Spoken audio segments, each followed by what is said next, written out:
ছাত্র তার শিক্ষকের গোপন অঙ্গে যে হাত দিতে পারে, এই ঘটনাটা ঘটেছে খোদ রাজধানীতে একটা স্কুলে, খুব পুরনো একটা স্কুল, উইলস লিটল ফ্লাওয়ার স্কুলে। সেই স্কুলের একজন ছাত্র ক্লাসের টিচারের সঙ্গে একটা অসভ্য রকম মন্দ আচরণ করেছেন। তার প্রতিক্রিয়ায় ওই টিচারকে বাসায় ডেকে নিয়ে ওই ছাত্রের বাবা মা অপমান করেছেন। এ পর্যন্ত হলেও মনে হয় আমি হয়তো এতটা বিরক্ত হতাম না, এতটা আতঙ্কিত হতাম না। কিন্তু আতঙ্কিত হলাম ওই কারণে যে ওই ছাত্রের, ওই বেয়াদব ছাত্রের যারা বাবা মা, তাদের বাবা যিনি, বিশেষ করে উনি একজন উচ্চ আদালতের বিচারক, এবং উনি ওখানে যে শিক্ষকের বিচার করা শুরু করে দিয়েছেন।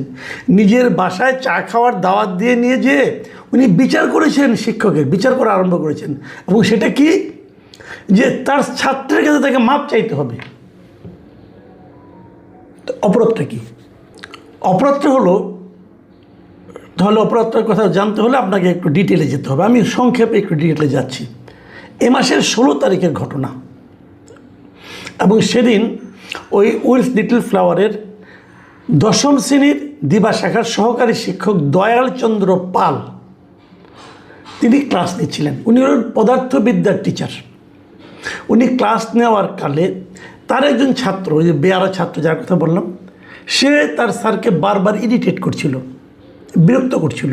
বলতো, স্যার আমাকে এটা একটা বই দেখিয়ে বলছে, এই বইটা আমি একটু বুঝি না, এই চ্যাপ্টারগুলো আমাকে একটু বুঝিয়ে দিন। ওটা ছিল একটা বাংলা বই। তো এই দয়ালচন্দ্র পাল তাকে বলেছেন যে আমি তো পদার্থবিজ্ঞানের টিচার, তুমি এটা বাংলা স্যারকে, যিনি বাংলা পড়ান, তুমি তাকে জিজ্ঞাসা করো না, আপনাকে দেখাতে হবে। বারবার ইরিটেট করার কারণে সে এক পর্যায়ে তাকে যে একটু উবু হয়ে দেখাতে। আমি যে তথ্যগুলি বলছি এটা ছাত্রদের ভাষ্য, মানে এরই মধ্যে ছাত্ররা এটা নিয়ে একটা স্মারকলিপি দিয়েছে, এবং এই ঘটনা নিয়ে একজন ছাত্রের আমি একটা ভিডিও দেখলাম, সেখানে ওরা যারা বলেছেন সব মিলিয়ে আমি বলছি। উনি যখন উবু হয়ে এটা দেখছিলেন, তখন ওই বেয়ারাটা করলো কি, এই শিক্ষকের, মানে উনি যে নিচের দিকে যে কাপড় পরেছিলেন, প্যান্ট অথবা পায়জামা যেটাই হোক, তো সে ওনার প্রাইভেট পার্টসে যে হাত দিয়েছে। বুঝতে পারেন, মানে আমি এই বিষয়টা না, আমি আসলে ভিজুয়ালাইজই করতে পারছি না এটা কীভাবে সম্ভব। একটা ছাত্র তার শিক্ষকের গোপন অঙ্গে যে হাত দিতে পারে, তাও ভরা ক্লাসের মধ্যে, মানে এটা কি সম্ভব? ভাবুন আপনারা তো সবাই স্কুলে পড়েছেন, আমিও পড়েছি। কখনো চিন্তা করতে পারেন আপনি যে একটা স্টুডেন্ট তার টিচারের আপনার এই গোপনাঙ্গে হাত দিবে, হাত দিয়ে তারপর চাপ দিয়েছে আবার।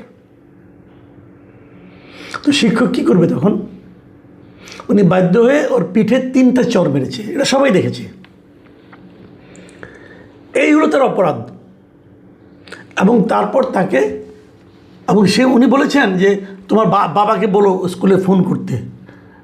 অবশ্যই ছেলের এই বেয়ারা আচরণ নিয়ে উনি কিছু বলতে চেয়েছেন হয়তো বা। ফোন তো দূরের কথা, উল্টো তার বাবা, যেহেতু উনি বিচারক, হাইকোর্টের বিচারক, উনি স্কুলকে ফোন করেছেন যেন এই দয়াল সাহেব এবং স্কুলের হেডমাস্টার ওনার বাসায় যায়। হেডমাস্টার সাহেব যাননি, না যে উনি আরেকজন টিচার, বাংলা বিভাগের একজন টিচার মিস্টার নাসিরুদ্দিন এবং দয়ালচন্দ্রকে ওই বিচারপতির বাসায় পাঠিয়েছেন। ওখানে যাওয়ার পর এই বিচারপতি, ওনার স্ত্রী তাকে চরমভাবে অপমান করেছে, গালাগাল করেছে, এবং এক পর্যায়ে তিনি বলেছেন যে দয়ালচন্দ্রকে তার ছেলের কাছে, মানে তার শিক্ষার্থীর কাছে মাপ চাইতে হবে। উনি বিচারক, উনি বিচার করেছেন। শিক্ষক তখন ওখানে সরি বলে ওখান থেকে বেরিয়ে চলে এসেছেন। এই ঘটনার পর লজ্জায় অপমানে উনি কদিন স্কুলেও যাননি। কিন্তু ওই ক্লাসের তার যারা ছাত্র ছিল তারা এই বিষয়টাকে সহজভাবে নেয়নি, এবং তারা তারপরে কদিনের মধ্যে এটা নিয়ে তারা স্কুলের সামনে মানববন্ধন করেছে এবং এক পর্যায়ে তারা এই বিষয়টা নিয়ে হাইকোর্টে পর্যন্ত গিয়েছে, হাইকোর্টের সামনে মানববন্ধন করেছে এবং সেখানে যেয়ে তারা প্রধান বিচারপতির কাছে স্মারকলিপি দিয়েছে। স্কুলের স্টুডেন্টরা কিন্তু 22 জন স্টুডেন্ট সেখানে সিগনেচার করছে সেই স্মারকলিপিতে, যারা ওখানে সবাই ছিল। এখন আমার প্রশ্ন হচ্ছে, এ ধরনের ঘটনা কেন ঘটে? প্রথমত সেই ছাত্রের তার যে গায়ে হাত দিল এবং অশ্লীলভাবে যে আচরণটা করলো, এটার জন্য ওই শিক্ষকের কী করণীয়? আমাদের একটা নিয়ম আছে, আমাদের একটা নিয়ম করা হয়েছে যে শিক্ষকরা ক্লাসে স্টুডেন্টকে মারতে পারবে না। ঠিক আছে, কেন মারতে পারবে না? মারতে পারবে না হলো এই কারণে, শিক্ষা বিষয়ক কোনো ব্যাপারে, মানে উনি পড়া শিখে আসেনি অথবা পড়া পারেনি, এই কারণে মারতে পারবে না। কিন্তু এই ধরনের আচরণ যদি কেউ করে, যে নাকি শিক্ষক ছাত্রের সম্পর্কের বাইরে, শিক্ষক ছাত্রের সম্পর্কের মধ্যে কি এটা আছে যে একজন একজনের যায় শরীর ওখানে ওই জায়গায় হাত দিতে পারবে? এটা কি পড়ে না। ভাবুন আপনি একবার, আপনি বাসায় বসে আছেন, কেউ এসে আপনার মানে জননেন্দ্রিয়তে হাত দিল, আপনার গোপনাঙ্গে হাত দিয়ে চাপ দিল, আপনি কী করবেন? আপনি হাসবেন? আপনি বলবেন যে বাবা এটা করো না, এটা বলবেন? নাকি তাদেরকে চর বসিয়ে দেবেন? এই যে প্রাইভেট পার্টসে হাত দেওয়া, এটা সারা দুনিয়াতে একটা অপরাধ, জঘন্য অপরাধের পর্যায়ে পড়ে। এবং যখন এই অপরাধটা কেউ করবে, তাকে এটা তো একটা হিউম্যান ইনস্টিংক্ট, মানে একটা তাৎক্ষণিক প্রতিক্রিয়া কিন্তু আপনি তাকে একটা চর মারবেন। আর সেটা ছাত্র, তারপরে ভর ক্লাসে অন্যদের সামনে সে যখন এই কাজ করে, কত বড় বেয়ারা হলে পর, কতটা বখাটে হলে পর, কতটা নিয়ন্ত্রণহীন হলে পর একটা শিশু এরকম করতে পারে। এবং এই যে নিয়ন্ত্রণহীনতা, এই যে বেয়াদবি করাটা, এটা সে কার কাছে শিখেছে? তার বাবার কাছে শিখেছে, তার মার কাছে শিখেছে। সবসময় মনে রাখবেন, একটা স্টুডেন্টের প্রথম শিক্ষাটা হয় ফ্যামিলি থেকে।